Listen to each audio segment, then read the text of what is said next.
Bonjour à tous et bienvenue sur SOS Trading. Donc aujourd'hui on va aborder la MACD et qu'est-ce que la MACD en détail et est-ce que la MACD va vous permettre d'être profitable sur du long terme en suivant les cours comme ici d'un indice comme le CAC 40.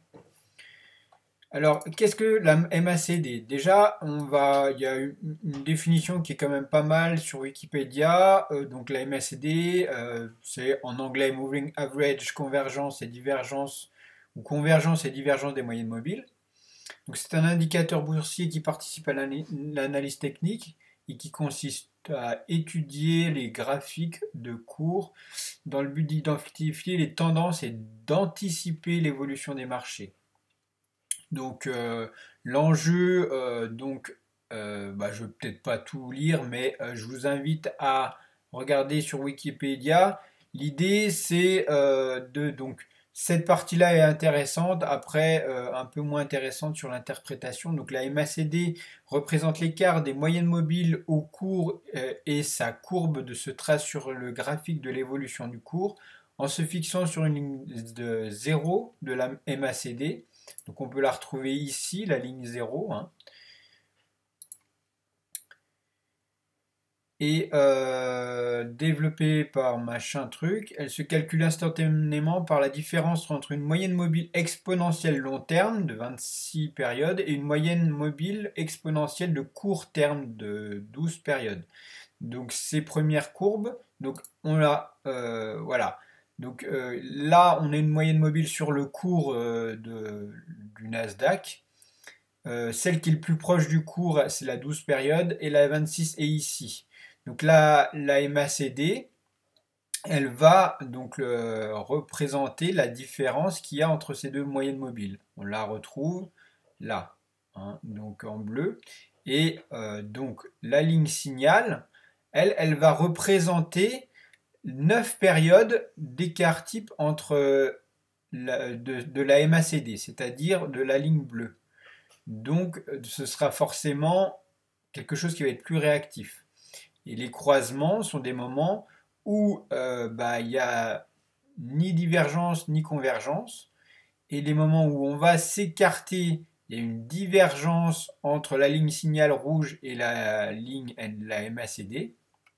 Donc, ça veut dire qu'on va avoir un fort moment haussier. Et quand on va être convergent, c'est-à-dire que le signal haussier va baisser, d'accord? Et ainsi de suite. De même en descendant, dès qu'on va avoir une divergence au niveau baissier, on va avoir un bon signal en vente. Et dès qu'il va redevenir convergent, les deux lignes vont se retrouver ensemble. Alors à ce point-là, on n'aura plus de mouvement de momentum baissier, on a surtout une courbe qui va avoir tendance à remonter. C'est ce qu'on a remarqué par la suite. Donc voilà, pour l'explication, je vous l'ai fait un peu rapide, je ne veux pas tout l'interprétation et tout, je vous invite à regarder sur Wikipédia. Donc, ceci étant dit, quand on se met donc sur les graphiques, donc ici CAC 40 en M30, donc moi j'ai trouvé une MACD différente. Vous en retrouverez aussi dans votre indicateur MT4 euh, une MACD classique, hein, qui est représentée comme ça. Moi j'aime bien celle-là parce qu'il y a deux couleurs. On remarque quand on devient baissier une tendance forte en rouge et quand on devient haussier une tendance forte en bleu.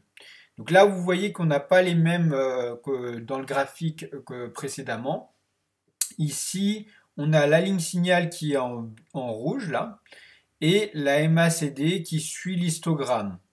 Il y a une petite différence, sachant que dans l'autre, l'histogramme représentait la force de la divergence et des convergences, alors que là, on a plus le cours de la MACD, c'est-à-dire la différence des deux moyennes mobiles que l'on retrouve ici. Donc, je vous invite à installer une moyenne mobile exponentielle en 12 et une moyenne mobile exponentielle en 26 sur le cours. Donc pour ce faire, vous faites une insertion et vous faites Moving Average. Et là, vous mettez 12 en exponentielle close, etc. Bon, tout ça pour dire que on va faire un essai pour vous montrer, pour voir, hein, si sur du long terme, c'est-à-dire sur un mois complet, là on va prendre le mois de janvier, sur le mois complet, est-ce qu'on pourrait être profitable sur des cours en respectant la MACD, c'est-à-dire en prenant comme point d'entrée, donc là on a la ligne 0, vous voyez il y a le 0 de la MACD, en se disant à partir du moment où on va commencer à être en dessous de la ligne 0, on va avoir un fort moment baissier à condition qu'on soit en dessous des moyennes mobiles. Donc on va prendre position à ces niveaux. Donc on va pouvoir commencer le... Alors vous voyez peut-être pas les jours. Attendez, hop. Non, je vais pas faire comme ça. On va afficher... Voilà. Voilà. Donc le premier cours qu'on va pouvoir prendre, le trade qu'on va prendre, c'est ici le 2 à 10 heures. Et donc on a un fort moment, on est en vente, on prend une vente. Bon, jusque là ça se passe pas trop mal, ça commence à se gâter. Coupure à ce niveau-là, vous voyez, hein, il y a la divergence ici. Plus de divergence, on devient convergent. Et là, on coupe carrément la ligne signal. Donc, on quitte à ce niveau-là. On va faire donc une perche sur ce trade de 58 points.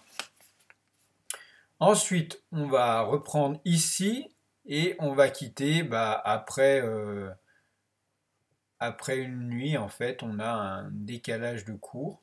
Donc, on va pouvoir quitter ici. Pareil, là, on prenait en achat parce qu'on avait un moment, une forte hausse ici. On devenait positif ici. Et hop, là, qu'est-ce qu'on a? Effondrement du marché, enfin, des cours. On a une grosse différence, ce qui nous fait encore une perte de 35 points. Donc, vous voyez que la technique en elle-même est pas forcément profitable, surtout elle est profitable, donc je vais pas vous faire, voilà, j'ai fait tous les cours hein, en prenant à chaque fois les moments où ça peut être intéressant de prendre, voilà, là où on coupe, bon on arrive, on quitte, et on se rend compte qu'après elle continue de monter, donc on se fait avoir, souvent c'est ça, en réalité c'est ça, des formateurs vont vous dire, vous prenez ici, vous prenez toute la longueur et vous arrivez là, et vous avez fait ça. En réalité, c'est pas ça ce qui se passe. Ce qui se passe, c'est que à ce niveau-là, vu qu'on coupe, il y a plus de, c'est assez plat. Et là, donc, il y a une fin de divergence, de convergence, tac, coupure, normalement on coupe, etc. Donc on perd, vous voyez encore ici, on perd 29 points parce qu'on hésite.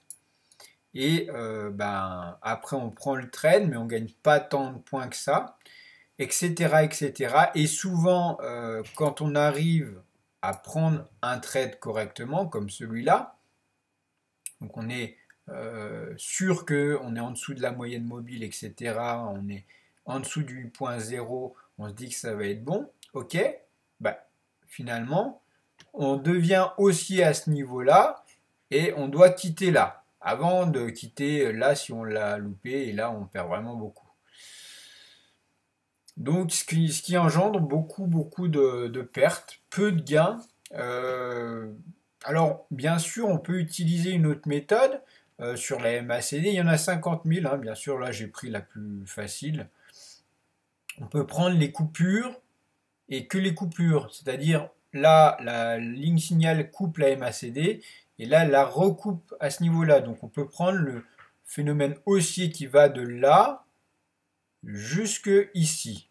Bon, en réalité on va toujours faire plus 10 points, là on va faire moins 10 points, plus 10 points, etc.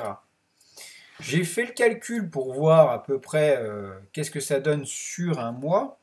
Aujourd'hui, jusqu'à aujourd'hui, hein, aujourd'hui, on arrive à un total de 4,8 de gains, avec des extrêmes à plus 71 points et des extrêmes dans l'autre inverse à moins pas mal, j'avais vu, moins 28, moins 35, moins 58. Donc voilà, tout s'équilibre, il y a des gains, des pertes, des gains, des pertes, ce qui fait que mentalement, c'est assez difficile de suivre ça. Et en plus, ben, en suivant n'importe quelle méthode sur la MACD, d'une façon générale, quand on est en range, comme on a pu l'être sur ce dernier mois, hein, si on regarde, voilà, on était plutôt en range, un petit peu haussier, mais c'était pas énorme, on va dire, contrairement à certains autres mois. Donc quand on a, voilà, sur le CAC 40, on a oscillé entre 4800 et 4600, voilà. Donc ça a fait du range longtemps et donc la MACD quand on fait du range, elle va pas être profitable. Et dans 80% du temps, bah, les cours en trading, ils sont en range. Donc il y aura que 20% du temps où vous serez vraiment profitable et 80% du temps où vous allez perdre de l'argent. Et si vous ne tenez pas, vous craquez un peu, vous loupez un trade, vous loupez une sortie ou quoi, bah on perd vite de l'argent. Donc au total, on aurait eu 4,8 points de gain. Mais quand on enlève le spread avec les 1 point de spread par trade, donc on enlève 22 trades, donc 22 points, on arrive à moins 17 points. Pour le mois actuellement, où on est le 23 janvier. Donc à vous de voir, moi la MACD c'était un outil que j'ai utilisé au début. C'est un outil qu'on ne peut pas utiliser seul parce que, bah, comme vous pouvez voir, ça va être difficile d'être profitable. On va pouvoir l'utiliser pour en complément d'un autre indicateur comme le RSI, comme des moyennes mobiles et surtout bah, des nouvelles, tout ce qui a trait à la réalité des cours qui fait fluctuer les cours, c'est-à-dire les nouvelles politiques, économiques, etc. Et le fondamental, c'est un peu la base euh, avant l'analyse technique. Donc je vous invite donc à utiliser si vous voulez la MACD, mais pour moi aujourd'hui c'est pas la MACD qui me rend profitable et je vous invite à réfléchir à quelque chose de plus profond et on verra peut-être par la suite des techniques beaucoup plus avancées qui permettront d'être profitable en trading. Merci d'avoir visionné cette vidéo. Je vous invite à vous abonner si vous n'êtes toujours pas abonné à ma chaîne et on se voit très vite. Merci.